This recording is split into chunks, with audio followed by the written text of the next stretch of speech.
back. Welcome back. We're back, baby. We are back. Hope you guys are doing well. Hope you guys are doing amazing. We're back with another cricket video. When greed reigns supreme. Couldn't tell you what's gonna happen. Cannot tell you what's gonna happen. But just looking at the intro, South Africa to win. They need 22 runs off of one ball. Yeah, good luck. Good luck. I don't know how they're gonna do that, but good luck. But when greed reigns supreme. Shout out to somebody that recommended this. 1992 World Cup semifinal between South Africa and England. So we are finna get to it. We are finna see what's talking about. Appreciate the love and support you guys show with these videos and all that. Continue to improve, continue to get better, continue to grow the channel.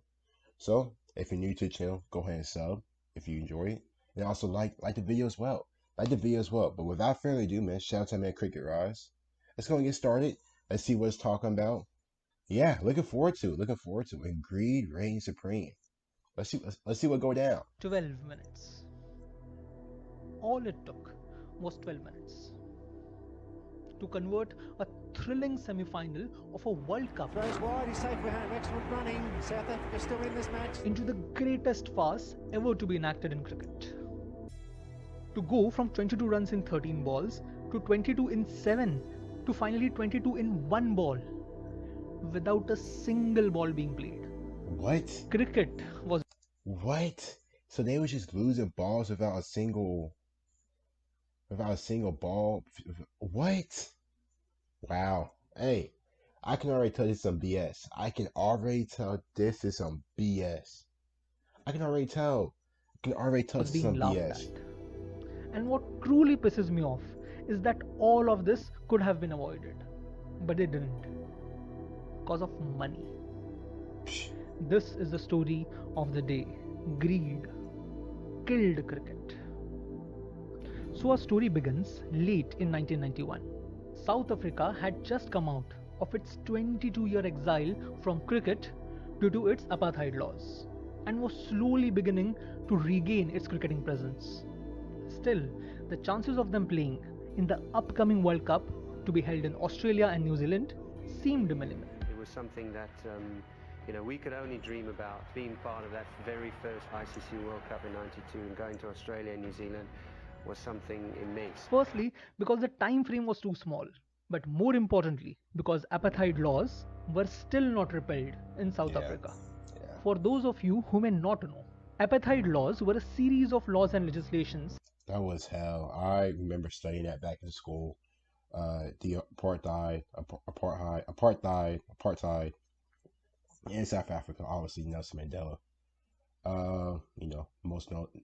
He didn't contribute, but he's kind of somebody who I have much respect for. I think a lot of people in South Africa do as well. I think he was jailed for like 10, 20 plus years, which is absolutely crazy. But what he did for the country and all that is simply phenomenal. Simply phenomenal. Obviously, if you guys haven't seen the movie as well, highly encourage you to watch that it. were passed to segregate and discriminate against blacks, mixed races, and people of Pakistani and Indian origins. They couldn't marry white people. They couldn't It's just like it was here in the U.S. Bad, whites only bathrooms compared to black only bathrooms. Only white people can do this compared to blacks, and it was bad, especially for minorities. It was bad, man, really bad. vote really and bad. even forced to live in designated areas. For not often appreciated in Britain is the fact And that they just before live the like diamond and gold slums. industries started the The influx of the coloured labour, minorities, they live South in Africa slums. was a white man's country. There the white man is the native, not the black. Still, the African National Congress, the party led by Nelson Mandela, had lobbied that South Africa be allowed into the World Cup. And the ICC agreed on one condition. They wanted a positive outcome on the referendum to end apartheid. It was a referendum in which 2.8 million white South Africans were going to determine the future of 22 million people of other races. The problem was that this referendum was to take place during the World Cup tournament. So a compromise was reached. South Africa would play in the World Cup, but they would be sent back mid-tournament if the referendum didn't succeed.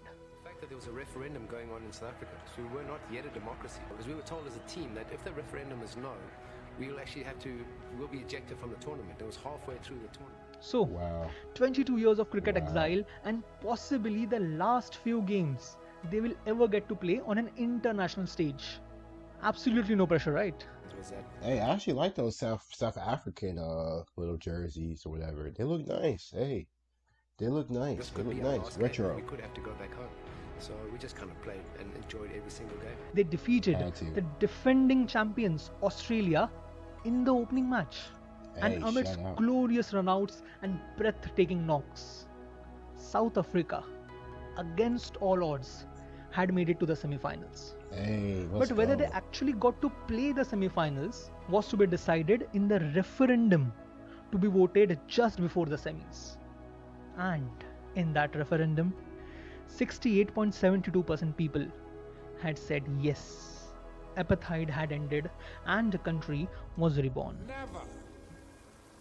Never, and never again shall it be that this beautiful land will again experience the oppression of one by another. The stage was set for the South African cricket team to win it all and bring it home as the perfect gift for the inauguration of this new South Africa. That's crazy. Imagine winning, the ICC your first year back in years for a newly formed country. Oh my gosh, that's phenomenal. That'd be great. And so started the match. Sydney Cricket Ground, the venue for England's semi-final against South Africa. South Africa won the toss, and in a shock to English players, commentators, and crowds, decided to ball first. I know what you're thinking. What's the big deal? Well, the big deal was that there was a miraculous rule figured out by some genius to deal with rain interruptions. It was called the rain rule. Now, according to the rule, in case of rain, the least productive overs from the side batting first were to be removed. So, for example, if you played 10 maidens in the first 50 overs and then rain reduced the chase to 40 overs, then now, as the least productive overs would be those 10 maidens where no run was scored, the target would remain unchanged throughout this World Cup. Teams had met with tragedy after tragedy after tragedy under this rule. The most absurd one was when England bowled out Pakistan for 74. That Jeez. means they had 50 overs to score 74. But it rained for 3 hours. And according to the new rule, England now had to score 64 in 16 overs. Well, at least that match was washed away. But there were many such incidences where this rule had practically destroyed games. Yeah, I don't. It was like a plague. Yeah, I don't like that rule either. The rain rule, I don't like that rule either. I agree, buddy. I don't like that rule. To be avoided at all cost. And the South African captain, winning the toss, decided to take it on. When asked for the reason, Kepler not too worried about the rain? Yeah, it is a calculated risk, but well, the idea behind this calculated risk was that they had won all the 3 games when they chased, whereas they had lost 3 out of 5 when they were batting first. England, on the other hand, had won 3 out of 4 games while chasing, including one against South Africa themselves. So, South Africa decided to test their luck, especially since they would be helped by another newly minted genius level rule, the time restriction. Time restriction. Now, in 1992, the co-host Australia was one of the most commercialized countries when it comes to cricket. And because of the profit that the organizers were earning through broadcasting rights, they had given up complete control over the match timings. So, in essence, a channel on a TV was gonna dictate how long a match could go for. That's lame. That is lame. What? So a TV station is going to determine how long a match can end. But with their bias to one team, like that's excuse me, no. So if they're like favorite, so their team is losing, they can just be like, so they can just extend it longer for them to come back, and if they're Time restrictions? Come on, man.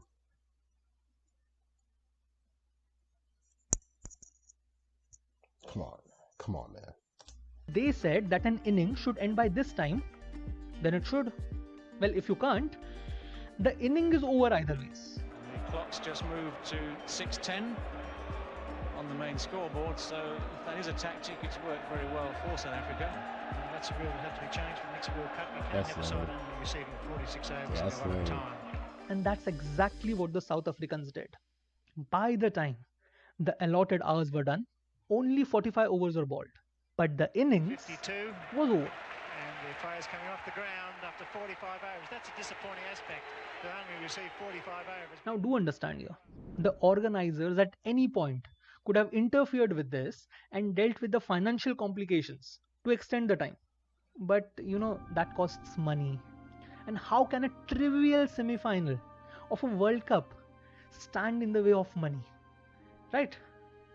So, the English team was deprived of its log overs. And South Africa just had to chase 253 in 45 overs to win. But the English team wasn't going to take this lying down. Enraged by the sheer absurdity of these rules, they went on full offensive. Wicket after wicket, very tight bowling, they were determined to make each and every ball count. Yeah. And finally, when the dust settled, South Africa was left reeling on 131 for 4 in 27 overs. Jeez. Still, standing in front of this enraged players were players whose careers had got a new lease on life. If they had to go down, they would go down swinging. And swing they did. First, Jonty Rhodes played an electrifying 47 runs of 31 balls, which was then followed by Macmillan and Richardson, who scored 25 runs in the next 18 balls. This left only 22 runs required in 13 balls. The match was living up to everything cricket stood for. Two teams hell-bent on leaving everything in the field. Had to. And then it started raining. Oh no. The crowd will roar here at the Sydney Cricket Ground. It's certainly quite steady. A very difficult situation for the umpires. Oh, it's getting heavier by the second. As the South African players slowly ambled back to the pavilion, seemingly hoping that they could just stay there, just for some more time. The whole world was glued to their TVs, waiting with bated breath, hoping that all the players could come back out again, hoping that they could just start exactly where they left off. A match like this deserved to be decided on the field, didn't it? Not one person's going to leave the Sydney Cricket Ground. But the broadcasting channel had other ideas. They had a deadline to follow, The match had to end by 10:10 p.m. by hook or by crook.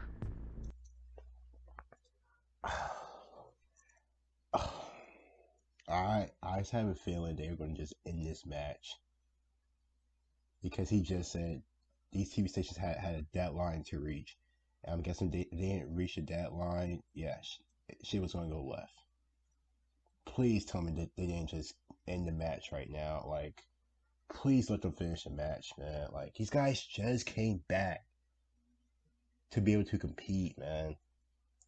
Oh my gosh, please. The thing is, the competition rules had actually allowed for a reserve day. And even though this situation didn't completely fit the norms, seeing the absurdity of this flawed rule, they could have appealed and tried to make an exception. But the host broadcasters were adamant. The match had to be finished on that day itself. It's quite ludicrous that the captain of a team in the semi-finals should have to worry about such an imponderable. Can one forgive those that invented these rules for spoiling a world event? And so it was that the rain rule was applied. And the least productive overs for England, that means to brilliant maiden overs by Pringle, would now come back and hurt them. And as if enacting a damn comedy, even this information was relayed incorrectly. The crowds and players were told that they still had 7 balls left. The South African players walked into the field to meet this difficult but not impossible goal. Yeah, that's not possible. And just then, they were informed that they now only had 1 ball.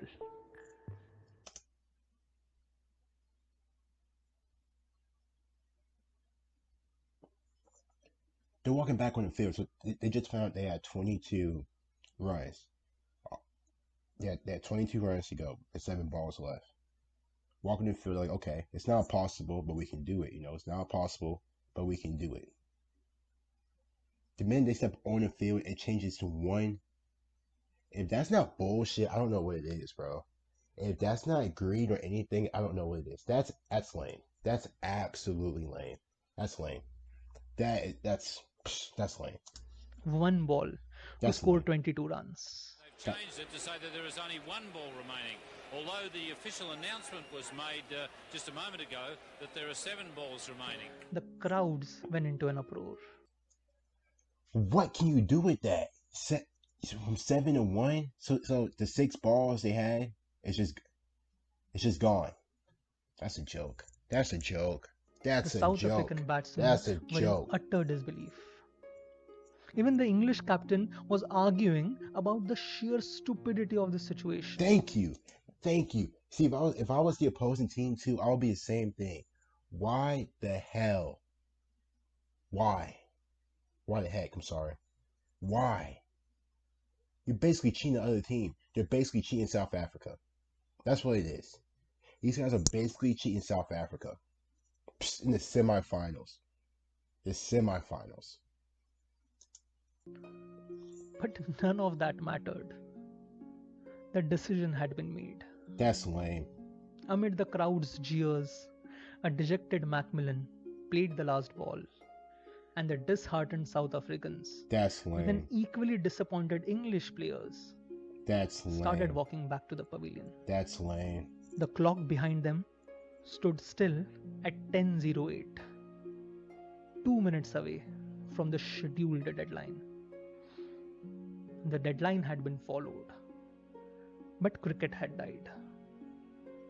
Just to me, a stupid-ass deadline. In an outstanding show of sportsmanship, Stupid-ass deadline. the entire South African team had come out to shake hands with the English players. And for the sheer love showered on them throughout this match and the tournament, they did a lap of honor for the crowd. They were disappointed, yes. But rules were rules, they said. Yes, rules were rules. But these were rules made by a broadcasting company. A broadcast company. A dream of a resurgent cricketing power had stopped in its tracks, just so that a channel can earn some more money. This was the story then of the day cricket was killed at the hands of greed.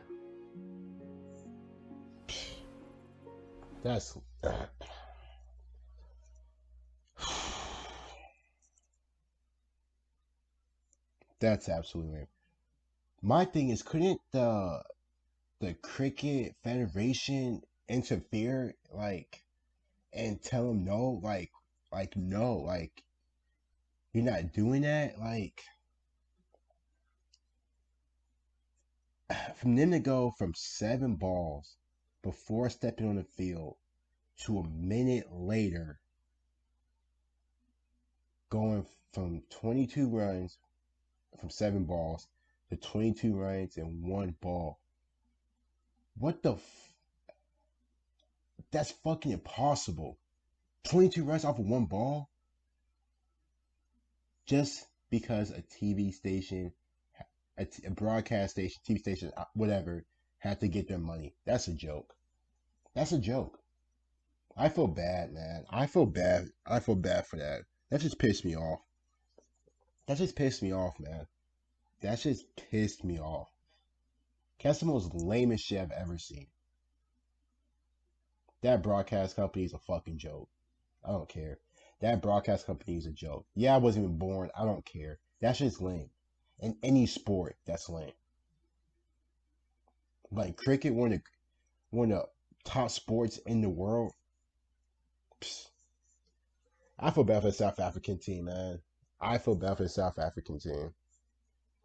What they had to do to get back into it, they was beating teams, made it to the semifinals. They probably could have beaten England. And the crazy thing is, even England knew it was messed up. Even England knew it was messed up. But they couldn't do nothing about it. because the stupid ass broadcast company had to get their money. It's a joke. It's a joke. Shout out to Cricket Roz again, man. Excellent video. Wow, that's crazy. That's absolutely crazy. But yeah. You guys comment down below. You guys thoughts and reactions to this video, man. Wow. I'll see you guys later.